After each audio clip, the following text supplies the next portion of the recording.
Good morning, and thank you all for coming to my 2025 TED Talk. At the start of the year, Lori told me that I could do almost anything I wanted to for my senior project. I chose to skydive and research fear. I remember before I did my first jump, I was incredibly scared to do so. Up until the point where I jumped out of the plane, I was incredibly scared. But at the very moment I exited the doors, it became the most blissful moment of my life. I hope that at some point in everyone's lives, they can overcome fear and feel the euphoria that it can bring. This moment made me ask the question, what are the physical effects of fear, and what are the best methodologies for overcoming fear? Raise your hand if in your life fear has ever prevented you from achieving a goal. In many people's lives, fear can serve as a barrier. It can prevent people from achieving their goals, and it can prevent people from living life to the fullest. While fear can be a useful tool and rational, it is not always justified, and it can be irrational as well.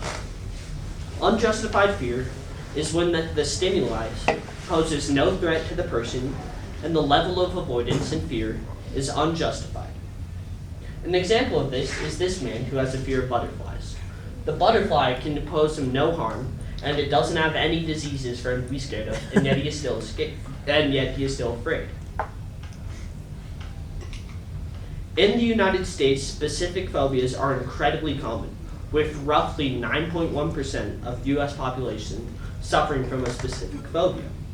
While that number may seem small, that is roughly 30.4 million people in the United States alone that suffer from a specific phobia. A phobia is defined as an intense, irrational fear of an object, activity, or situation that is detrimental to a person's life. With a phobia, there are often habits of avoidance which can be harmful to a person's academic, social, and professional life.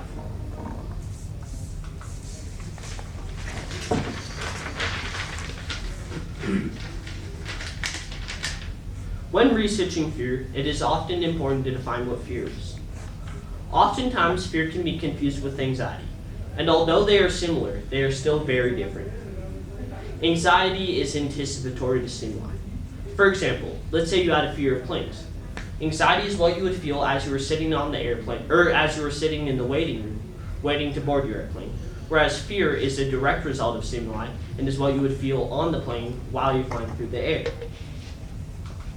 In the brain, when a sensory stimulus is associated with a conditioned stimulus, it is sent to the amygdala from the thalamus and the cortex. Based on how serious the stimulus is determined to be, the thalamus and the cortex will determine the level of fear response, which is handled by the amygdala. This is what causes the fear response and the different levels of fear that are presented. Another thing that is important to understand is that fears are conditioned. The basis of this was discovered by Ivan Pavlov when he trained dogs to associate the sound of a bell with food. He did this by ringing the bell every time he gave the dogs food. The dogs came to associate the sound of a bell with food, and this was observed when he would ring the bell, and even when no food was present, the dogs' mouths would start to water, and they would salivate. The dogs associated a neutral stimuli with a positive outcome. The opposite of this can also occur. Neutral stimuli can be associated with negative outcomes. An example of this is little Albert, the son of a wet nurse who worked at the hospital, where he was the victim of this incredibly unethical study, in which he came to associate furry animals with the negative stimulus of a loud noise.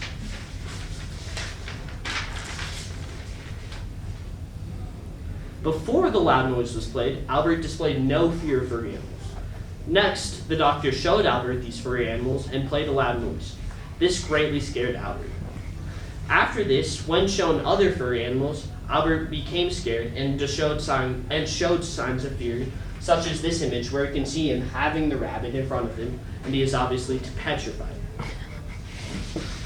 While this study was unethical, it was the first semi-modern study to explore human fear conditioning and how a negative outcome can be associated with the neutral stimulus.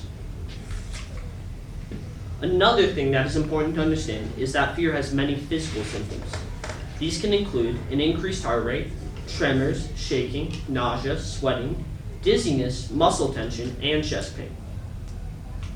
These symptoms are designed to aid in human survival. In extreme cases, the parasympathetic nervous system can be triggered, which can cause the fight, flight, or freeze response. Symptoms such as an increased heart rate and increased respiration can help aid for actions such as running away or fighting back. There are numerous calming techniques out there that can be used to help reduce these symptoms. These can include breathing exercises, progressive muscle relaxation, and positive visualization, and many others. While these can be effective at reducing the symptoms of fear, I believe that they are limited due to the fact that they do nothing to change the way the stimulus is processed, and I believe that they should be used in addition to other methods of therapy as a means to calm patients down. Another method I found to be effective is exposure therapy. This involves a patient experiencing scary stimuli with no negative reinforcement. Through this, the patient is able to reassociate stimuli with either positive or a neutral outcome.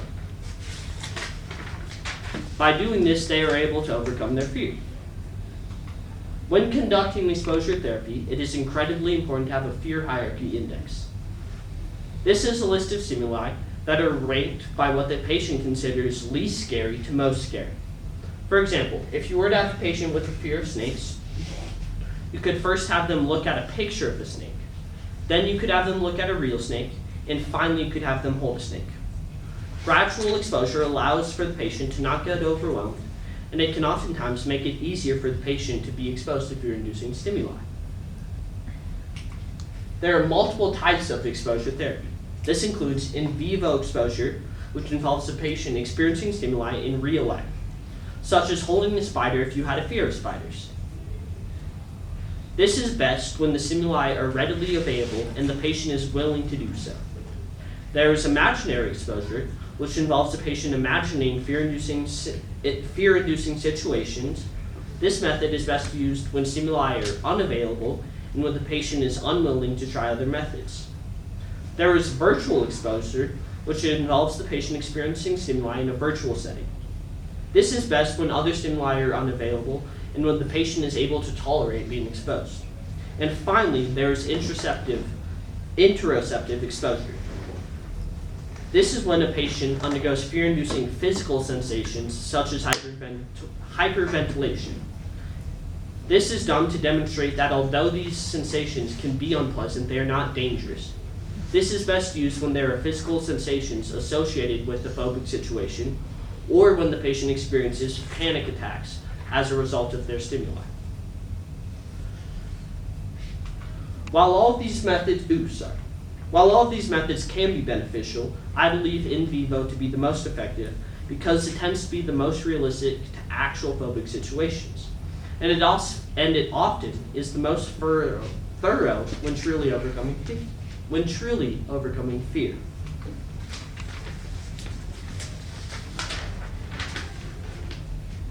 Another method that I found to be extremely effective is cognitive behavioral therapy. This involves a patient analyzing their thought process with the therapist and having the patient change unhelpful thought patterns about themselves and their phobia. This helps them change both their behaviors towards and feelings in regard to fear-inducing stimuli.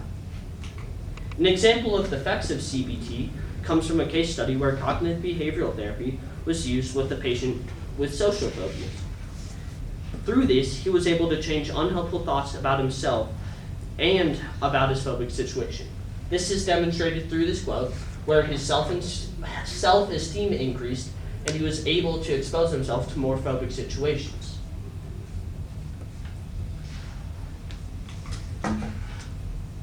While all methods can be beneficial, I believe that a mix of CBT and exposure therapy is best because cognitive behavioral therapy can help change the interpretation of phobic situations, and exposure therapy can help put these changes into practice. While both therapies may not always be used together, I believe that the combination can be more thorough than just one. One final method of treatment that I found is the use of benzodiazepines. Benzodiazepines are a group of drugs that include Xanax, Valium, Halcyon, and many others. These drugs amplify the neurotransmitter GABA in the brain, which helps reduce the symptoms of fear. While these drugs can help reduce fear, they should rarely be used due to the fact that dependency and other side effects can form, such as memory loss, anxiety, depression, and irritability. Also, the withdrawal symptoms of these drugs are compared to that of alcohol, which can be very unpleasant to many patients. They also only work when there's anticipation of stimuli, or when a patient knows that something scary is going to happen. They do not do anything to change the way the stimuli is processed, and they are merely a temporary fix rather than a full solution.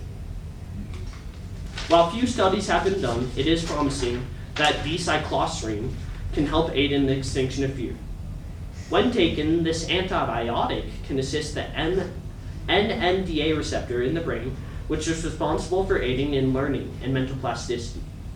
When taken, in addition to exposure therapy, can possibly help in the reassociation of stimuli. Since mental plasticity has a large role in overcoming fear, it is likely that D-cycloserine can help aid in fear treatment. While D-cycloserine for treating fear looks promising, there's not yet enough research out there for it to be widely practiced. However, it could change in the future. Another thing that looks incredibly promising for the future of treating fear is the use of AI and virtual reality. With recent developments in AI, image and video generation is becoming much more efficient and realistic. If this were to be paired with virtual reality goggles or other virtual reality technology, this could create an extremely useful virtual phobic situation that caters exactly to what the patient needs. This also increases the accessibility of treatment. Let's say you had a patient who had a fear of planes. It would be very expensive for them to go on a plane every time they wanted treatment. With the use of AI, you could create a simulated flight experience that could help the patient overcome their fears without having to spend all that extra money. Another thing that I hope for the future of treating fear is that they could teach fear reduction techniques in schools, such as gradual exposure and logical stimulus analysis. This could help children build habits of fear reduction and positive risk-taking in schools. This could also possibly assist in fear reduction for children and could help children face their fears.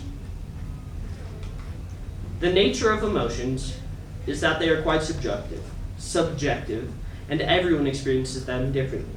That is why when treating fear, it is incredibly important to have individuality of treatment. No one's treated the same, and it's best to do what is best for the patient. One final thing that I will ask of all of you is to do something that scares you today. Only you can control fear, and I hope that you don't let it hold you back. Thank you for attending my 2025 TED Talk, and I would now be happy for your questions.